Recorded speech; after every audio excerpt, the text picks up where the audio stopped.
Hello, everybody, and welcome to episode number 13 of the Gaming Pubcast. As you can see, got the trio, myself, Duncan, and Tom. Good to see you. Hello. Hello.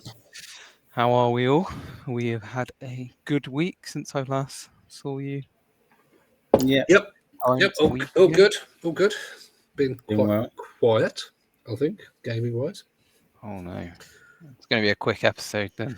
Don't worry, you know me. I can talk for the world, let alone England, about anything. But no, I've still been playing a lot. But no, I think it's a bit quiet except for big releases. But we're in between the big releases. Yeah.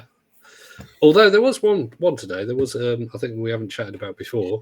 That was Forza Motorsport, but it's literally come out. We're recording this on Thursday, and it's come out today. I haven't played it, so It looks good.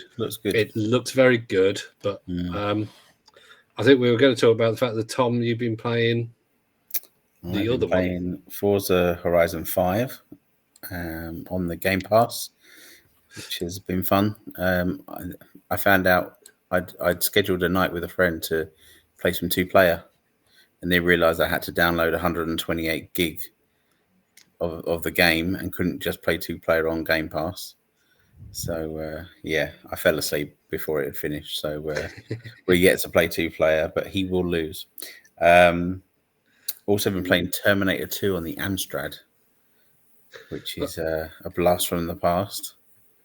Now, I was looking at this before we came on, and I'm sure I remember this being on various platforms, but it was basically a load of mini games or levels. Right. There was like a shooting or racing, and then there was puzzly kind of games where you had to rewire a hand. That's right. Yeah, in fact, there were 3 different versions of the Terminator games based across different machines. So you'd had the Terminator 2 arcade, which everyone knows with the like a House of the Dead kind of thing. Yeah, which was fantastic. Good fun. Didn't really work well on the Super Nintendo with the Super Scope, but it did work well on other systems.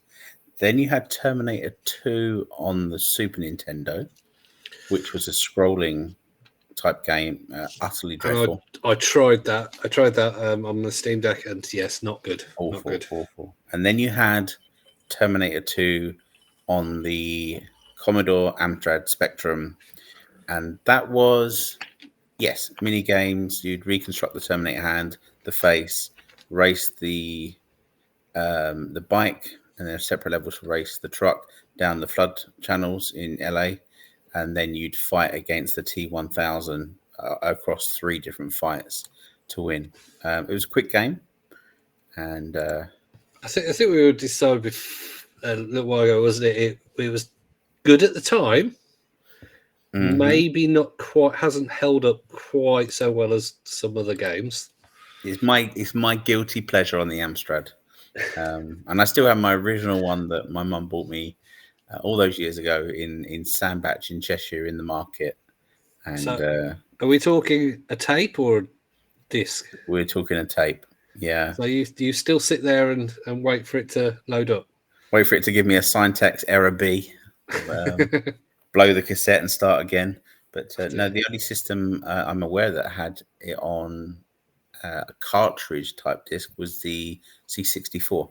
In fact, it came as a packing game as a Terminator 2 special. And the C64 version was graphically superior. Well, C64 was the one that's, if you wanted to show off the graphics, because it had, I don't know, something like 256 colours instead of 16, and then 32 colours that the Spectrum had, I think, by the end of its life cycle. There was I was just going to say there was a Terminator game on the Sega Mega Drive, wasn't there? That's right. Yeah, I remember that one.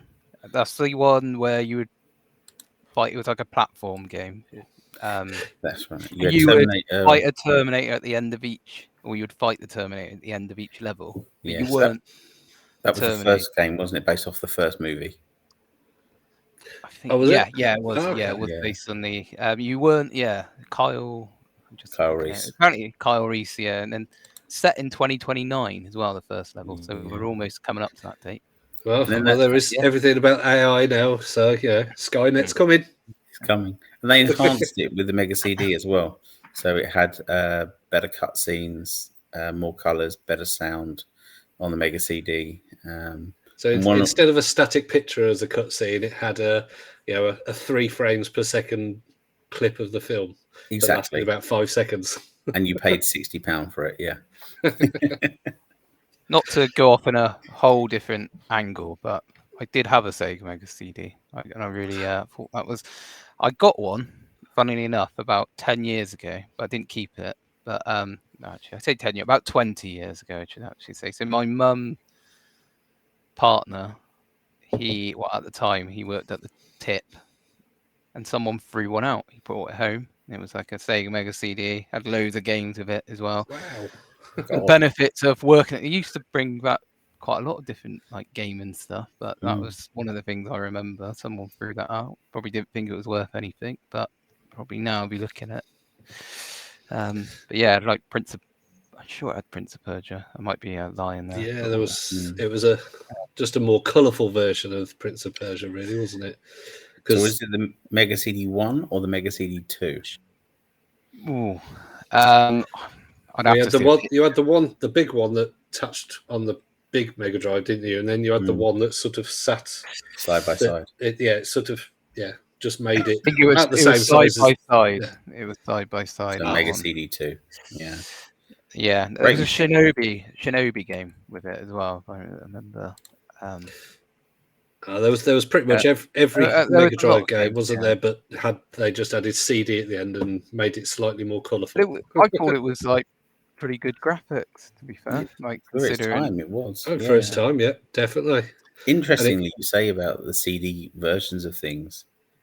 When they released the Philips CDI in Dixon's as a demo machine, the one in Southend had it next to the Mega Drive, and they had Palm Beach Golf playing next to PGA Tour Golf.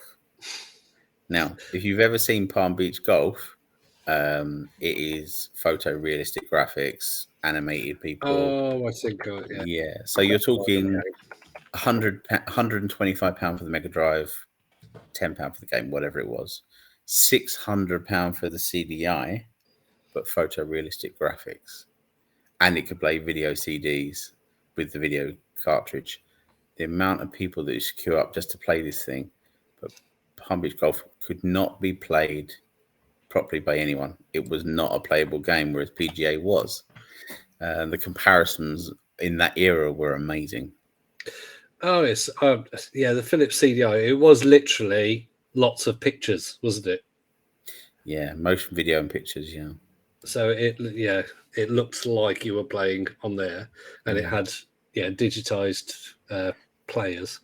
What was the console? Was it the Mega CD or was it the Sega Saturn, which did the CC? Like it was actually you watched videotapes. There was that one game where you would Voyeur. That was the Night Trap. Night Trap. Yeah. What one was that? Was that Mega that was CD? Mega CD? Yeah. Well, Night Trap actually came out on the 3DO and the Mega CD. The 3DO version being the superior copy.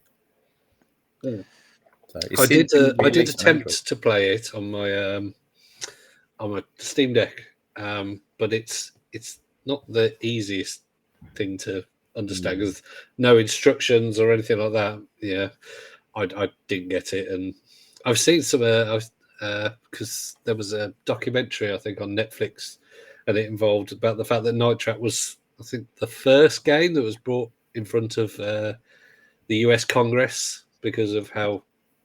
Going to say, they thought it was violating their children.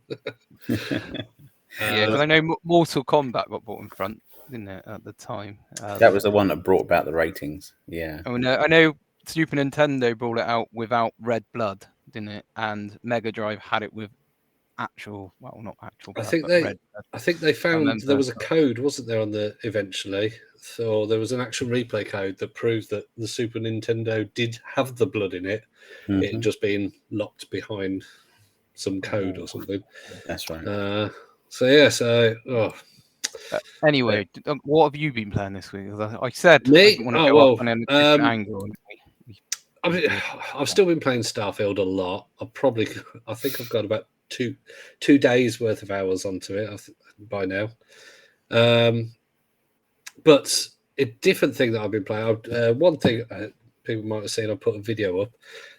Cocoon. It's a game on Game Pass. It's by the same. Well, it's not by the same people. It's people who left Playdead, who make Limbo. It was the lead designer from Limbo and Inside, made his own company, and they made a puzzle game called Cocoon. Now, it's hard to explain.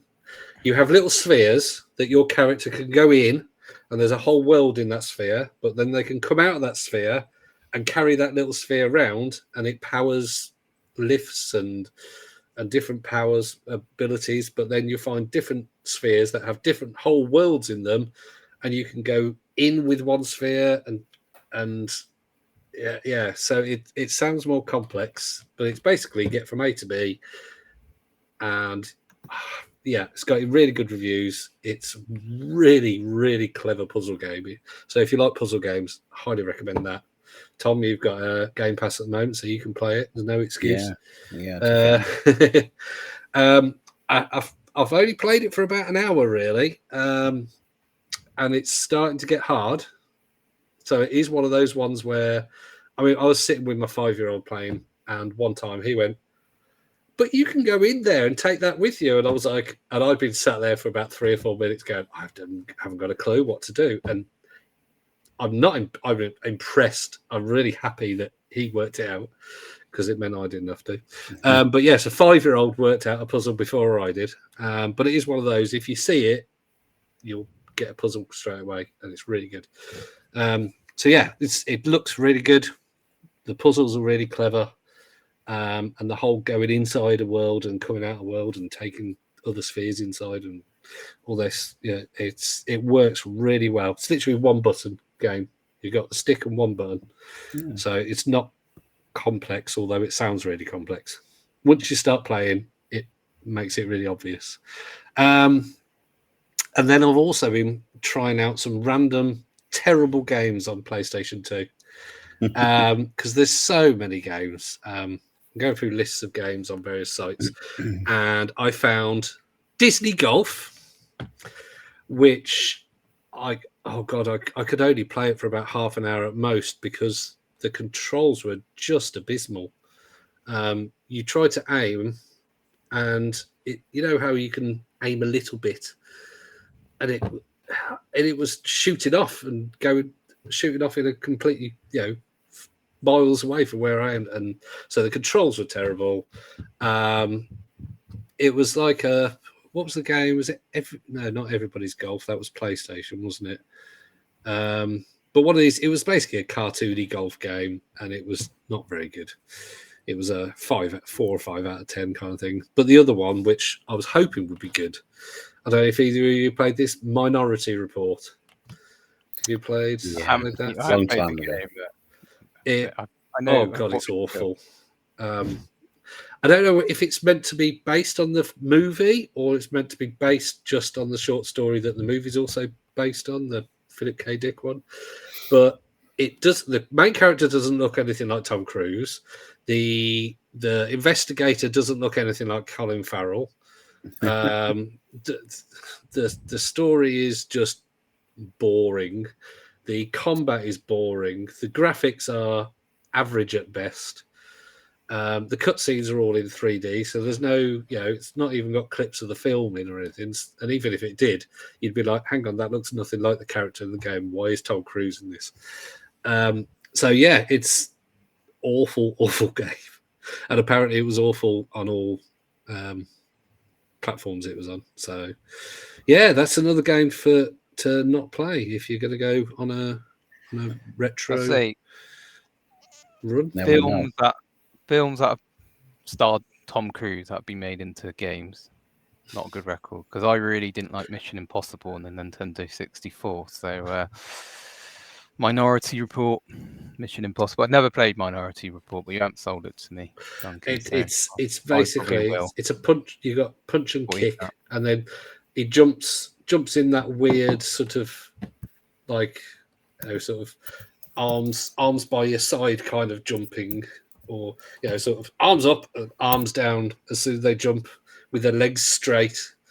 So the animation is terrible. The Top Gun fighting on has no tactics, no strategy in it. It's just tap tap tap tap tap tap tap, and it's not very good. It doesn't connect very well. So you say the Top Gun? Top Gun on the GameCube though, great game. I was going to say, is there any other more Tom Cruise? I did not know there was a Top Gun game. Was that just a fight, like a plane fighter game? Yeah, it was a bit. What was that Sega one that used to be out years ago? Afterburner. Afterburner. Very similar graphically, though. Absolutely fantastic. It was called Top Gun Combat Zones, if I remember rightly. Just checking now. And really good game. Yeah, I mean, I can't remember if Tom Cruise was featured at all, but it was a fantastic game. I think I've still got it upstairs somewhere. Oh yeah, it was on the so it was out on GameCube, PS2, and PS2, Game Boy Advance. Strangely, Oh. but no, it looks for the time, because it was 2001 for the time. Was it as good as Star Fox on the N64? So it's basically Ace Combat, really, isn't it?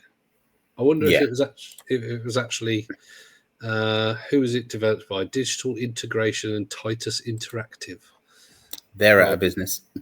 Titus, I can imagine, probably did one of those did the Game Boy version, I can imagine. So they did lots of Digital Integration, did flight sims for Amiga, Amstrad, Atari, ZX Spectrum, Commodore, and PC platforms. There you go. They were known for flight sims. 69 out of 100 it got. 63 out of 100. But by the sounds of it, Tom, you would give it better. I'd give it about 80%. So up there with Starfield, then that's what the Starfield's got. Yeah, I gave up on Starfield. Oh dear, no. Send me a save file. Oh well, there's plenty. If you're playing on PC, there's plenty of them on. If you go on Nexus mods, there's all sorts of. I mean, then again, if you want to cheat, you could just on PC you could use console commands and get all as many levels as you like, all the item resources, money you want. Because there's some people that have literally said, "I bought this game just to build ships." And you can also, there's a size limit on the ships, but on PC you can remove that, because I know somebody's uploaded a ship onto Nexus mods that they said they've put, this will crash your PC, because it's a whole city, because when you build a ship in Starfield, you actually have to climb through all those bits to get to the cockpit. So it's not just it doesn't just look like that ship. You actually go into that ship and walk around that ship. And so somebody did this one, and they said, if you can get the game to work, it's pretty much a whole city in a ship. There's a picture, and it's just odd. It's basically taking over the world of this, whereas normally there's a landing pad that your ship lands on. But if you want to try it, go onto Nexus mods. Go onto PC. Can make your game work better, more interesting. You can cheat as much as you like, or download save games. So, I'm not going to pressurize you. If you don't like it, if it's not for you, it's not for you. At the end of the day, I'm going to play Disney Racing instead. Or Disney Golf. Just now you know not to go to Disney Golf. Oh, excuse me. In terms of myself, the only new game that I've been playing this week, and it came onto PlayStation Plus, was Callisto Protocol. I don't know if either of you wanted to play that. Play that. Good game. Yeah, I played it. I've only played it for about an hour and a bit, because it's just finding time to play it. I played it at night, which was a bad call. Now, is it because obviously it is by the people who made Dead Space? Yeah, but it unfortunately came out about a month before the Dead Space remake came out. I know. Yeah, so I was reading reviews. A lot of people preferred the Dead Space remake. I mean, I like Was it Dead Space, but scary? I like it's very scary. Yeah, so I played it at night, and then I went and walked my dog, and I was on edge. Then I was thinking like things were going to be crawling out. It's quite similar. It's Dead Space with Then better again, graphics. There are like if the it combat's if a bit different though. if you're out at night and you get mugged, you can go, "Oh, thank God you're not a monster." Oh yeah, you can have me wallet. I just thought you were a monster that Yeah, was but coming out of the my darkness to eat my my, brains, my instant reaction would be to hit them around shoot the their head legs with off. Yeah, well, I don't. I've only just got a gun, so I've been Oh, walking around with like blimey. a Yeah. baton for about. Yeah, so I don't know. Well, if you don't know the game, you're in a prison basically. I think you got to escape the prison. I don't know if you get out and there's more, or that's the game. I don't know yet because I'm only like about an hour through it. But yeah, so far I've enjoyed it, even though it is a bit edgy because it's where it's the lights flashing and you're going around corners and you don't actually really see until you're fully round. But no, I've been liking the game. The first Dead Space was a proper sort of jumpy, scary. Yeah, you were always on edge. You never knew what was going to burst through a vent or something. And I think the second and third ones, although the second one was a good game, they didn't quite have that fear. It's a bit like Fear. Yeah. The first Fear game, oh my God, you didn't want to play that in the dark. But Fear 2 and Fear 3 were just shooter games. Yeah. Whereas the first one was a proper scary game. So they do this. Sorry, Dunk. But they do this thing where you're like sort of shimmering through a gap, and you're already going through the gap, and then you see a monster on the other side, and you're like, well, it's too late now. I'm on my way there now. If I had known, I would have just stayed in that room forever. But now I'm on my way to take on this thing that I've just seen eat a guard. But yeah, no, it's good. So I don't know if you haven't played it, recommend it. I don't know. I don't think the reviews were like amazing for it, but yeah, I mean it's on PlayStation Plus, so I don't know if is it on Game Pass. It is not, no, and I don't think because it won't come onto EA Play because it's not EA, is it? Because the Dead Space remake is EA. So no, I at the moment I have no plans to play it myself, but I do want to play it. You could always put PlayStation on your Steam Deck, and and maybe we could share one of us could share our login so you can give it a go. Ooh, I didn't know. You could. Oh yes, you could stream some games, can't you? Yeah, so you can put the streaming app essentially on the Steam Deck, and you can play any of the online streaming games from the PlayStation catalog. So, maybe I might take you up on that. And Game Pass as well. Yeah, I've got my Game Pass set up on there. That's I mean, Microsoft were actually really good with that. They pretty much as soon as the Steam Deck came out, they released the instructions to make Edge work with the Steam Deck controls, so that you could have an app on the Steam Deck homepage, and it works for me. It works good, flawlessly. Wii U emulation on the Steam Deck is fantastic, by the way. I've always wondered though, because obviously it does have gyro and all that, but the gyro kind of games like Zombie U were more as a second screen. So the fact that you haven't got two screens with the Steam Deck, does that affect it at all? No, not at all. No. You can also plug in an external screen to the Steam Deck, and you could use it that way. But no, you use that. One of the fantastic things is to do a Dolphin emulator and play Mario Kart Arcade, GP1 and GP2, and F-Zero Arcade, which are all based around the same technology as the GameCube as it was, but super enhanced version. It's quite fun to play a copy of that. And we were trialing Star Wars Arcade Trilogy the other day on the Steam Deck. What was that on? That was arcade only, and it was the best Star Wars game ever released. Oh yeah, in my opinion. That's a statement. Yeah, Better than Knights of the Republic. No, yeah, that was my go-to. Knights of the Old Republic 1 and 2. Taking one, we're talking the trench, with the staff. Yeah, go down. Yeah, I think I remember that game. Yeah. It was basically one where you had to. It could move. Was that a version? You could where the whole booth moved. That's it. Yeah, that's the one. Fantastic game, really, really good. There were a stand-up version, and there was the full pod version, and then a singular seat version. But as a game, it was fantastic. You could fight against Darth Vader. There was a training section. There was speed bikes. Then the trench war. I can't remember the last one. I think it was killing the Death Star. I think it was the last one.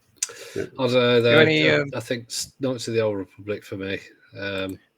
Yeah. What I do about like the Force Unleashed as well. That was So good. to say, do any of you like the new ones, like the Jedi Survivor, and what's the other one? There was the one before Fallen Order. I've got them. Yeah. I've got them. Graphically, they're phenomenal, but I find them almost like if someone was to put some breadcrumbs on the floor, you'd follow those breadcrumbs. That's essentially what you're doing. You're following a set route the whole way. Yeah, it's a Metroidvania, so it's Metroid mixed with a bit of Dark Souls for me. And I'm not a fan of Dark Souls, as we've covered before. And I'm not Metroidvanias. I just end up getting lost. So I remember I played Fallen Order I think for about 5 or 6 hours, maybe about that kind of thing. Maybe 4 hours. I don't know, around that kind of time. And eventually, I was just like, you know what? This ain't for me. I'm just playing it because I want to see what happens, and I could just go on YouTube for that. But in terms of the actual game, I wasn't getting the enjoyment out of it. It's just not for me. Do you like it? Do you like it, Martin?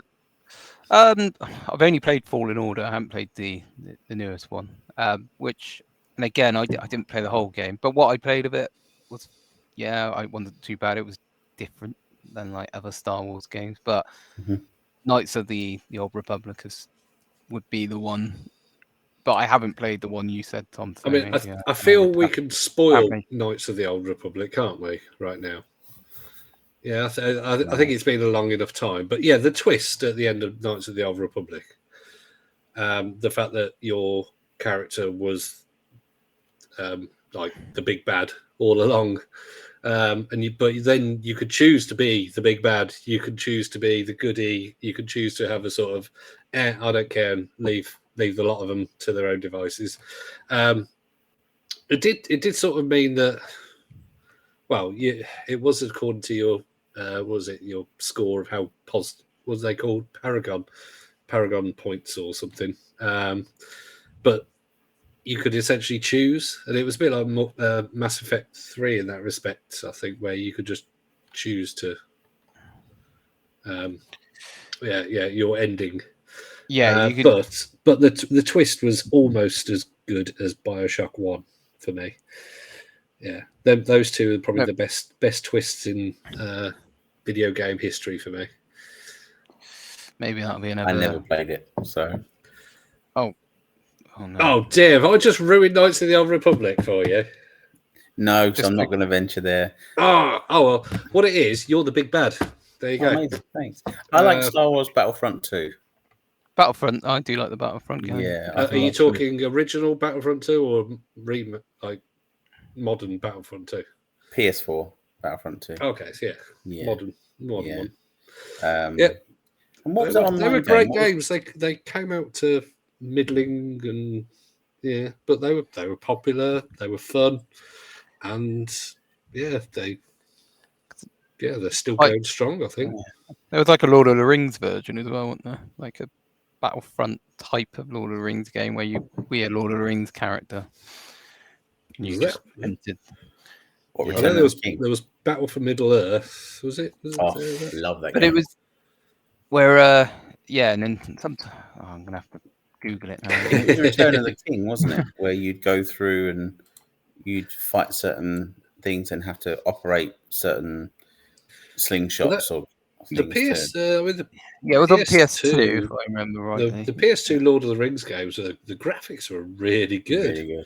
And it was on the GameCube as well, which Yeah, was all those, and yeah, they looked. The characters looked like the movie characters. The games played well. Yeah, those are what games that held up well. I think from the PS2 and GameCube era. Have you found the game? Have you found the game, Tom? I think it was Martin. That's right. Lord of the Rings, Return of the King. I think it is what Great yeah. I was thinking of. Yeah, but it reminds me of the Battlefront games because you can just. You did have the play it. battlefield sections, didn't you, where you were fighting in the battlefield? That's right. Yes, and then things like that. you would, because like when you play Battlefront, you can randomly appear as Yoda, can't you, or Darth Vader or whatever. And I think that was the same, and like you would end up being like Aragorn or Gandalf or something. That's and right. Sometimes you would just be like a regular box standard character. So yeah, I never owned those games, but they always got good reviews, and a lot of people still nowadays in various groups I've been on Facebook still reminisce about how good they were. Duncan, come around and play it. We'll put it on. Indeed, definitely. Yeah, I'll have a little go with that.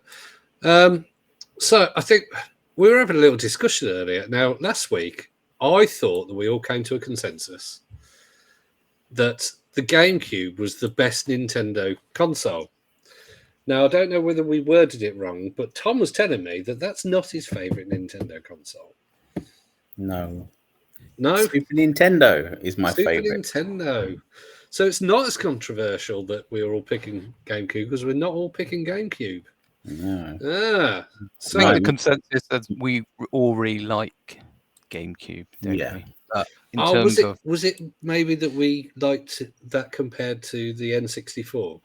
I think that's what Tom said. Yeah. He said okay. It didn't get as much love in the N64. So I think I may have lied in the podcast description. Otherwise known as completely forgot what we were talking about.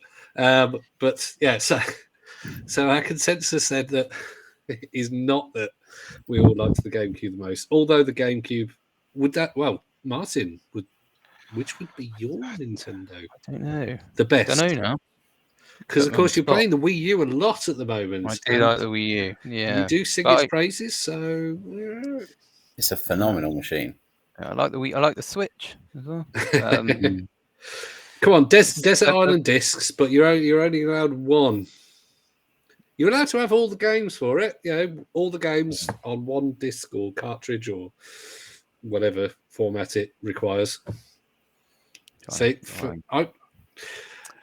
I never owned a GameCube or particularly played on one, but in the last few years, yes, I have had the opportunity to play GameCube games, and because I like the PS2, I probably do like the GameCube the most. The only one I really owned was the Game Boy and the Game Boy Advance and 3DS. So I've only owned the handheld. I've never owned a Nintendo home console personally. Yeah, I had a Game Boy Color, Game Boy Advance, Game Boy Advance SP, and then I think I stopped at that point. But then they don't really bring out handheld anymore. Has that just been replaced by the Switch? Because what was the last handheld? 3DS? 3DS. Yes, 3DS. Which letters after it was it? 3DS XL. Yeah. Yeah. So I'm not going to comment on which ones I've owned because it's embarrassing. I think all of them pretty much, isn't it? I mean, yeah. The boy that came. The Game Boy original is definitely my favorite handheld of the Nintendo range. But I never liked the Game Boy Color. I owned them. It did work because it wasn't backlit. The color wasn't really that. It was very washed out, and still, it didn't. It was very pointless upgrade for me. Yeah, I did own that, but that's only because my Game Boy got lost or broken or something. Was the Game Boy and the Game Gear, were they out at the same time? Was the Game Gear after? They were. Yes, Game Gear. You could tell Game Gear owners because they had to have their backpack full of batteries. batteries. Yeah. And the Atari Well, they Lynx had as well. to buy Don't it. forget the Atari Lynx. I did have the Atari Lynx, but afterwards, I remember being an adult and having an Atari Lynx. And yes, I had a Game Boy when I was a young boy, like probably 10 years old. So I'm sure that those at different times, or were there two different Pretty much models? the same time. Pretty much the same time. Okay. The worst. The Game Boy was by far the biggest selling. The Game Gear second, Lynx third. Then they released a second version of the Atari Lynx, which That's probably what I owned. Yeah, the Lynx 2. But it never sold anywhere close to the other two, as far as I'm aware. But it was a phenomenal machine. The first one, I think, for me, was the better version.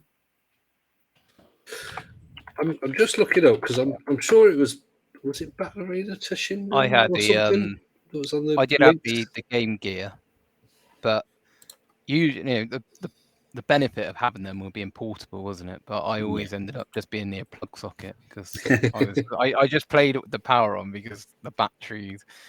So I was like, I'm not getting really the benefit. I might as well just play a Sega Mega Drive or whatever, or a Sega Saturn or whatever what I had at the time, which I can't remember. But yeah, whereas with like the Game Boy Color, you could get like battery packs, couldn't you? That you could charge up. I mean, I'm sure you could get battery packs with the others, but I remember having a battery pack, and I was like, yeah, I've got the battery pack for the Game Boy original, and that was a godsend. I mean, the Game Boy lasted forever, but it was nice to have that as well. But we're forgetting two other handhelds that were released around that time, which is the PC Engine GT, which had an almost arcade perfect Street Fighter 2. And we are forgetting one other, which is completely just gone out of my mind. Oh dear. The other one. I'm just looking up Atari. I'm trying to work out the handheld I had. Maybe it wasn't the Lynx. Was there another handheld?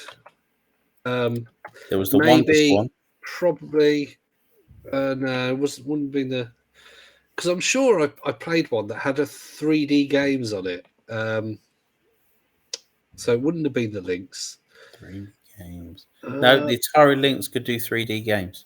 Oh, maybe it was the Atari Lynx, but I'm sure as an adult I had a handheld console, and I went for it over the Game Boy something, or whether it was it would have been a Game Boy.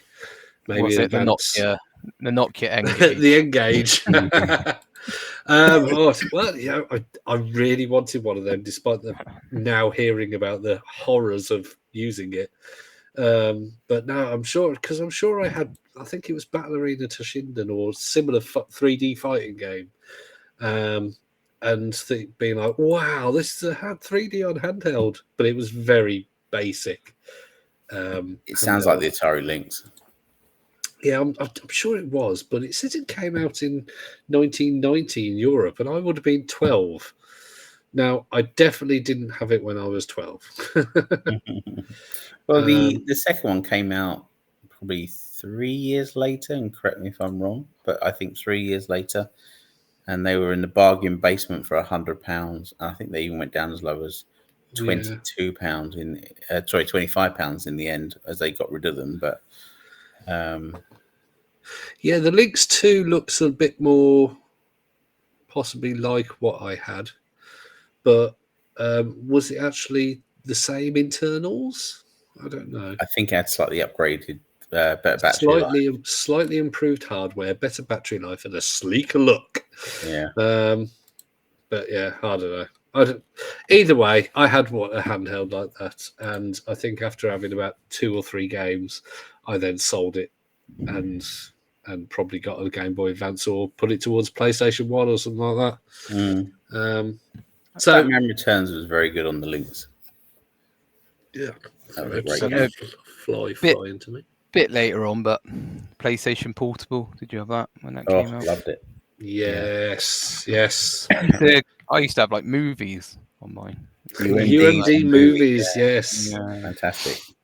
Yeah. In fact, I imported the PSP 4 months before it came out in the UK from Japan. We had a supplier out there that got us about 50 of them. So we sold them all over here with a load of games. We were playing Ridge Racer and a game called Mercury, where you had like a piece of mercury that had to go around. I love that game. Yes, I had Archer that. McLean, Mercury, that was it. Yes. But yeah, phenomenal Puzzle machine. game. Yeah. I had that. What's it? Loco Poco Loco. You're like a ball. You just roll around. Yes. And you just used the shoulder buttons, didn't you, to tilt the world? Yeah. The way you wanted to. That's two. I mean, you've probably, for me, both of you have just named the two games, A, that I owned, amongst others, and B, that were probably my favourites on the PSP. I do like a puzzle game. Yeah. There was an amazing zombie game on the PSP that never got replicated. It was called Infection or Infected. And essentially what you would do is play the game as a character. If you got bit by a zombie, you would become a zombie. And you could look at the map and see your infection going around all the other PSP users that played the game. So it was an online game. Yeah, and it was a phenomenal game. Like you could continue playing, and then there was hacks healing people from becoming zombies, and then they could go around as people again. It was just endless. You never ever finished the game as such. It was a phenomenal game. Ooh. One of the best zombie games I think I've ever played. I'm just looking at it. It looks a bit sort of almost Grand Theft Auto-ish. Yeah. Streets with and shooting things and whatnot. Essentially, yeah. I like my PSP. It's Ape Escape, was that on PSP? Yes, it was. Yeah. Ape Academy. Was it? Ape Academy, yeah, that was one. I remember having that because I used to love playing. That was there was like the 1 second sprint where you had to be like that. You could play it with your friend. On the Loose, Ape Escape P. Sure, it was Ape Academy. Ape Escape Academy. Mm-hmm. Yeah, that's the one. That was another game that I've tried on PS2 recently. It was Ape Escape 3. I didn't play it for very long though because it did just seem like little levels where you caught a couple of apes. But I haven't gotten very far to pretty much do anything with it, so I can't really comment on whether it's any good or not. I played it literally for 10 minutes. Virtua Tennis was always good on the PSP. That was a great game. I think I tried that one. So. Virtua Tennis was great on all formats, though, wasn't it? Really? I had it on the Xbox. I think I had it on the Xbox. Yeah. I had what was the Outspin? I think that was the one on Xbox. And you could make your own character. I don't know if you could do that on Virtual Tennis, but you made your own character, did a career mode. It was pretty easy though. So you think like how dominant Djokovic is in Nadal and Federer. I did that in about 4 years. I won about 20 odd Grand Slams in that time because you would win just every tournament in the end. I think it was good. Or no, Topspin. The Topspin. Yeah. Joe, my favourite tennis game probably ever was used to be one. I think it was Smash Court Tennis, but the original Smash Court Tennis back in the arcades, maybe even in the 80s. I don't know, but it was overhead, and it was an arcade. I think. I'm not sure. But anyway, I think it was Smash Court Tennis. Very good game. I digress. My favourite tennis games were International Tennis on the CDI. Again, photorealistic, really good game. Once you learned how to play it, it was great. And then they released an updated version that was 2-player. That was phenomenal. And the other one was Wimbledon Tennis on the Amstrad. So we're really going back some. So stick players. Amazing. If we go back tennis a long time ago, I played on my dad's interstate console, which was basically Pong. Yeah, all the Pong games, yes, had those back in the early 80s. God, show me age. Anyway, so we were getting on to what were we talking about originally? We were talking about favorite machines. Favorite Nintendo machines. We had to talk I know. about And tennis then we ended games. up talking about tennis games But, and all the handhelds in history. yeah, well, so yeah, handhelds.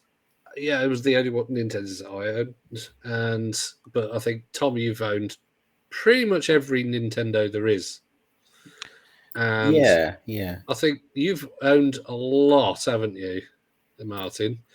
Yeah, maybe not the Virtual Boy and things like that, but a lot of the handhelds, a lot of the I home stopped at the consoles. virtual boy. Yeah. No. So No, but yeah, I would have got it. But yeah, I over time, either I gone back and got it because I'm someone who like buys retro consoles, and then, or I had it at the time. But yeah, I mean, they just don't do. I mean, they've stopped doing handheld. No one makes handheld. I obviously got the I say that you got the Steam Deck, isn't it? That's probably the last I think if one, Steam but Deck it's all works linked now. for Valve, yeah, because they have control over Steam, and most people just use it out of the box and they buy from Steam, and so they make a ton of money. But no, What was the Microsoft handheld? Didn't they do one? Didn't they? What's that called? ooh, No, I don't think they did. They thought I mean, about doing one. they've tried to do portable hardware. I've had the Surface Duo recently, and obviously the owned one of Surface those. range. Yeah. I think they did. There was a leaked thing, maybe, but It was in the recent leak. They mentioned the handheld, I believe. The um, Surface Duo was. I had the second one of those, and it was dreadful for gaming. so apparently there I think in the leak there is they're experimenting with a cloud one. That was it. But it was, yeah, I mean, they'd be stupid to not look at these things all the time. That's what a lot of people don't realize is that, yeah, your Sonys, your Nintendos, your Microsofts, they've got people who are proposing all sorts of things all the time, you know, and it so happened that one person proposed something like the Switch, and then they made something like that. So, yeah, I mean, Microsoft have got probably prototypes for VR. They've probably got prototypes for handhelds from 10 years ago, from this year, cloud things, all sorts. They've probably got what we proposed last week, you know, a VR cloud handheld. I think the PlayStation Vita was very good. Oh, Menu-wise, it was dreadful, but I think it was. I do still have that somewhere. It's in the cupboard. I should really dig good. it out somewhere. Lord of the Rings. We spoke about Lord of the Rings. Lord of the Rings Lego on the PlayStation Vita was great fun. The problem, I think, with PSP and the PS Vita was that they were so easily hacked in the end, and the hardware was so good that people just hacked them, and obviously pirated games, and people use them for emulation, and that meant that Sony made no money from them. Or well, they didn't make enough money to warrant the probably at least making just cutting even on the hardware, or maybe losing money on the hardware. And now they're making a new handheld. Yeah, but do we want to talk about that? It's a bit rubbish. Yeah, I'd rather they forget about it and move on. Yeah, I mean the thing is, you got things like the Logitech G Cloud, is there that one? And I mean, most people when that came out were like, "Why do you need that?" And you think that somebody at Sony would have gone, "Have you seen the response to that?" But hey, it's just us. It's just us three. Maybe somebody out there likes it. Yeah, maybe. Would help if you could play your streaming games, though, wouldn't it? Yeah, that's the thing. You've got to be able to stream, but then I bet you if that was able to, if it was able to do that, people would then probably be able to get it to do GeForce Now, to do Xbox, and all sorts, probably within a month. Yeah. And then, yeah, again, people want control over the store. They don't want control over the hardware. But you've got to have control over the hardware to have control over the store. And Sony haven't got a good history with it. No. So, Quick flip back to Wii U. I played, Martin, the worst Wii U game ever. And I've got about 60 Wii U games in my collection. And I played the worst one. Drum Micro roll. Machines. See, I really like the micro. I've never played the Wii U one, but I all the ones I have played, like the Sega Mega Drive, I love them. Nintendo 64. Mm. Oh, I remember Played the Mega even, like, Drive one. Oh, it's fantastic. So good. But not the Wii U good on one, Wii U. horrific. Oh, so what is this the remake or just a random? It's a drop? 3D racer. Because a 3D remake came out. I want to say 2-3 years ago. Maybe. That was good though. That was really good. Was that good? Okay, so it wasn't that. The Wii U copy was dreadful. Oh, always got to get it. People are. Oh no, that's it. No, Tom's dead. There he is. There we go. And it's based off the Hot Wheels games, but it's actually on the back says it's be the world's best driver, and it's actually a Micro Machines game. It's not actually Hot Wheels. And yeah, it's absolutely dreadful. So Staying on the Micro Machines name. I know it is. Yeah, I used to love the N64 and the Sega Mega Drive with the cartridge, and it had the extra slots in there, couldn't it? So you could play 4-player. You don't get that now, do you? With games come with controller slots. Outstanding game, that one. And then you used to, and it had the League, didn't it? And you could go up, and there was like Spider. I can't remember he was like the one in the leather jacket. Yeah, Hot Wheels. Walter. World's best driver. That's the one. And it's a Micro Machines kind of rip off. Who's it made by? Warner Bros. Games. There we go. That probably says it all. So 24 iconic Hot Wheel vehicles. Test your skills at 50 plus challenges across.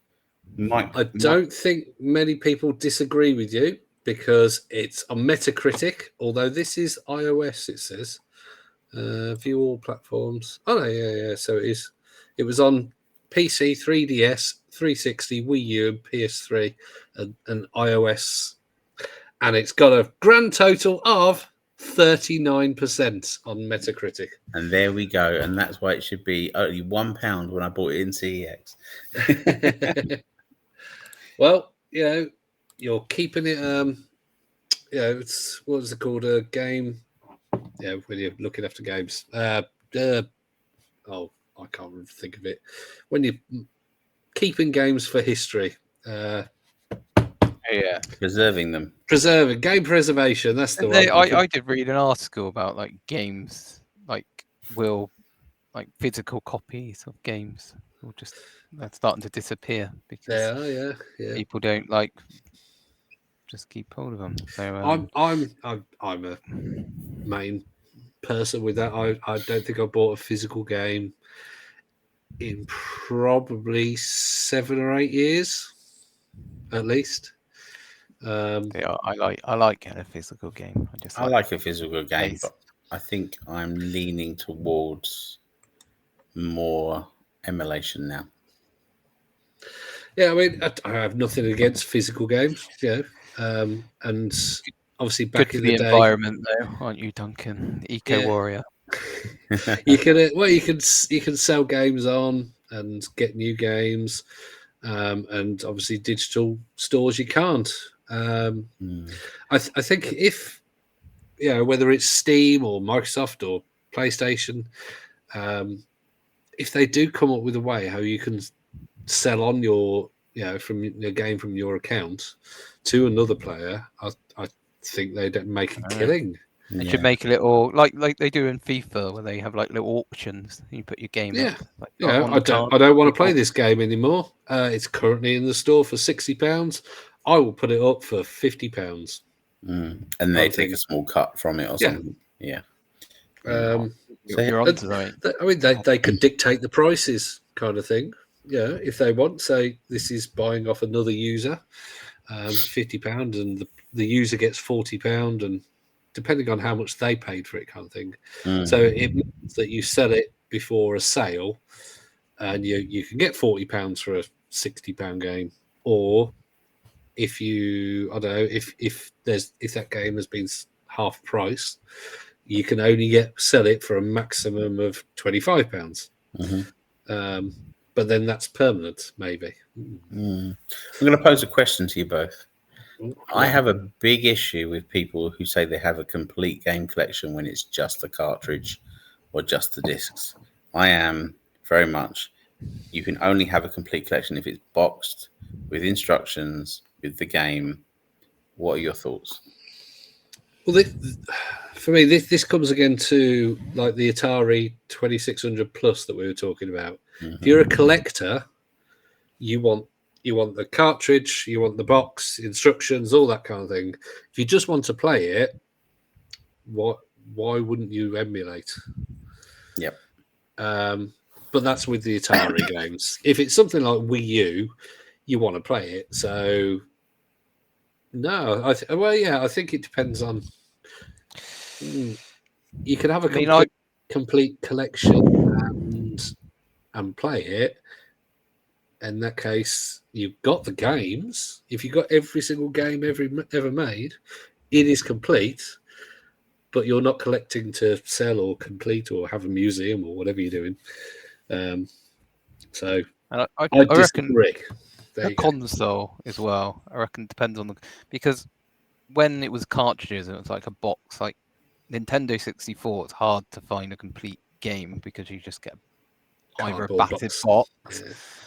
So when I had the Nintendo 64 a few years back, whenever I did get games, it was always just the cartridge. Whereas now with my Wii U, I mean, I would not buy just a CD. I know people do sell just a CD, but I would always just get the full box. So I think like cartridges, it's more acceptable. I don't know, Tom, you might be like, no, it has to be. Because like you remember the Game Boy Color or all the Game Boys,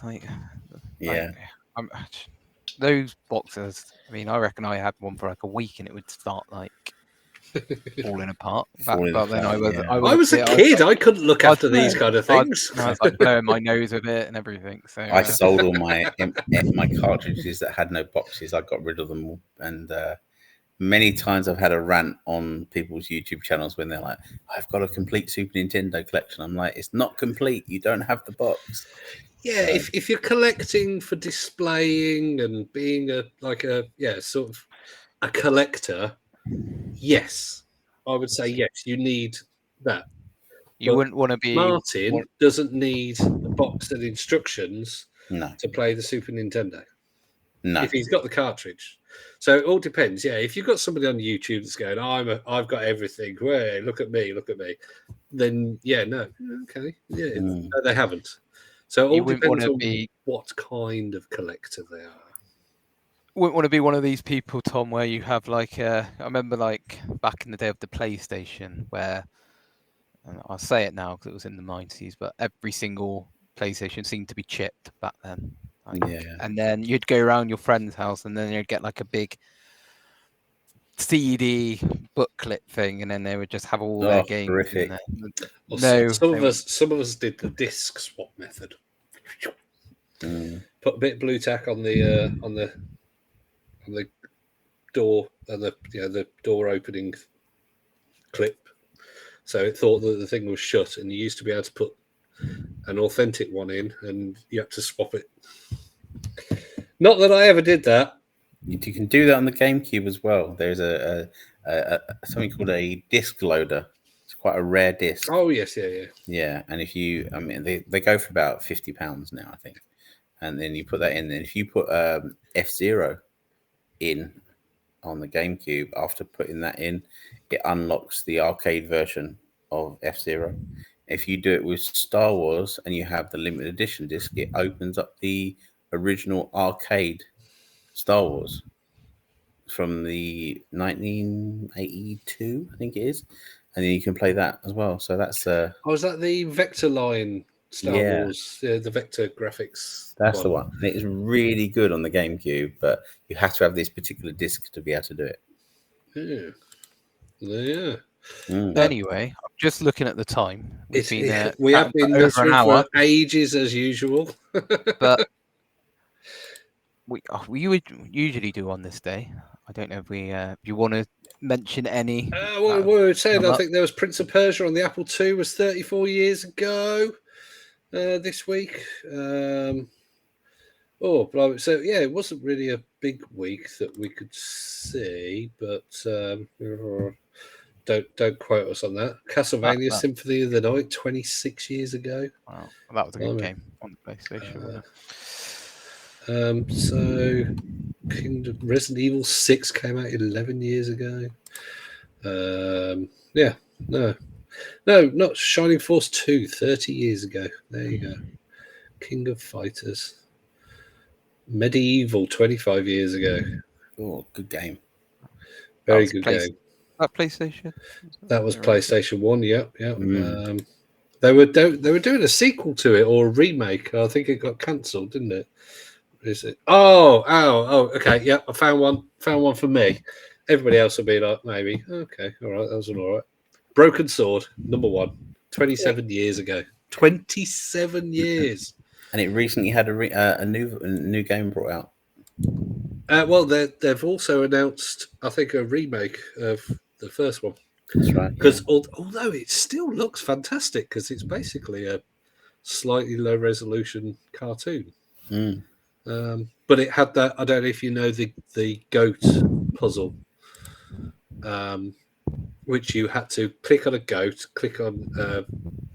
I don't know, but you had to. It was a timed puzzle in a point and click, so it was really hard to work out. And I think I only ever worked it out with a guide on PlayStation 1. Yes, PlayStation 1. So, but still a classic point and click to this day. Broken Sword 1 and 2, everybody should play it. They're great stories. I think the remastered ones they sorted out the goat puzzle, so it wasn't so easy. So it wasn't so hard.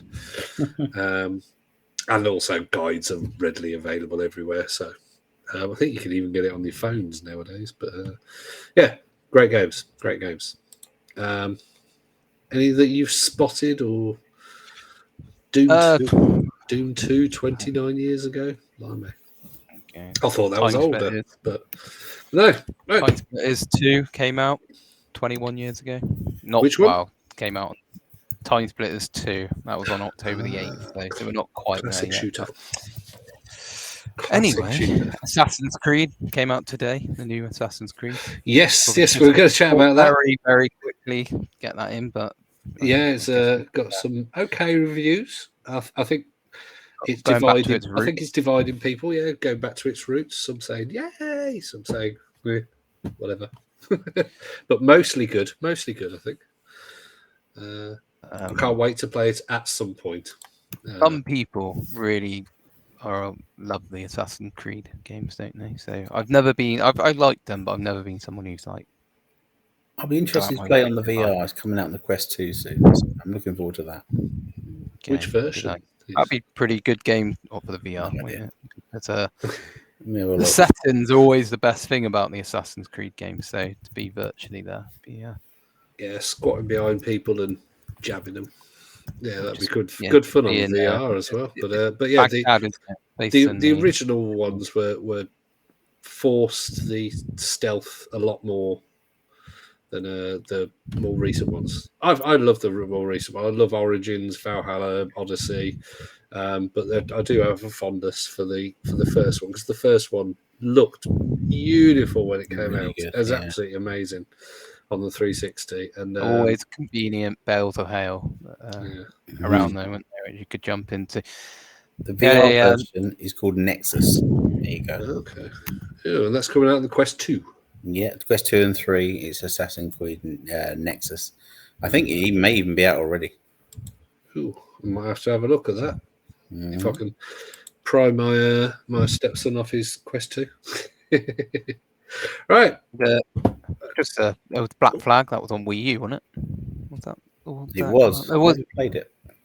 Never played it either. So probably played it. Black Flag is possibly the best one. Yeah, possibly the best one. Hence why Skull and Bones was created and might come out at some point, but that's for another day. I'm going to play that this weekend on the Wii U. There we go. What's that? The Black Flag. Yeah. Ah, Black Flag. There you go. You can Fantastic do it. game. It's Duncan a and give us big a game. Big game. Yeah, I don't know what I'm going to. What was it I was going to promise to play? I don't know. Try the Madness of Alice in on the Game Pass. It's Alice in Wonderland. It's called the Madness of Alice. It's a really twisted game.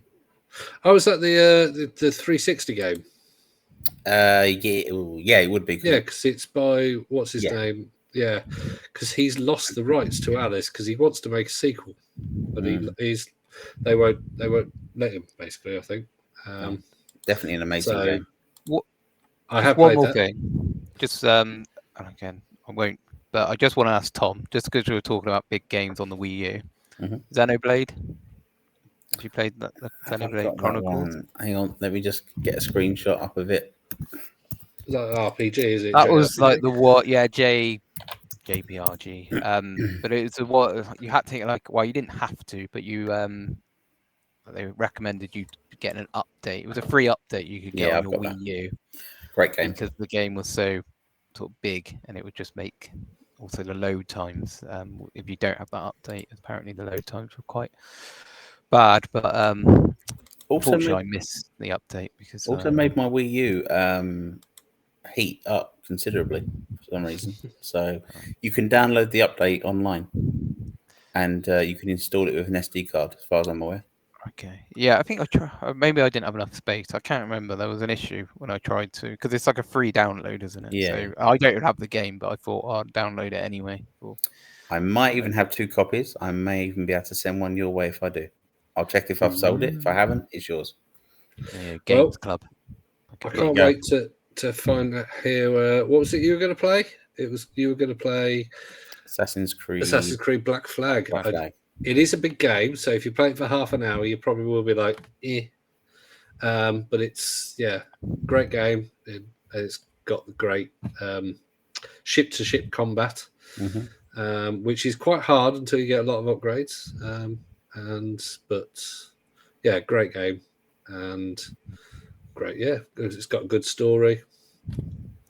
Good game. We're checking that out. Another game I'm going to play on the PlayStation Vita will be Batman Blackgate. Okay. Yeah. Very good game. Is it? Okay. Never played that, but right. I think we've had nearly an hour and 10 minutes. Longest episode ever. Congrats. Well done, guys. Pat ourselves on the back. We always find things to natter about. That's it. So much. There is so much to go on. I could carry on. I wanted to start speaking about Batman games, but then my partner probably wants to go to bed, and I'm in the bedroom. So oh dear. Just talk to yourself and like you'll think you're still on the podcast. all that kind of stuff. Yeah. Please do give us a comment or a review or anything. Yeah, just let us know that you're listening. And share. Yeah, share away. So there you go. Till next time. Bye. Bye.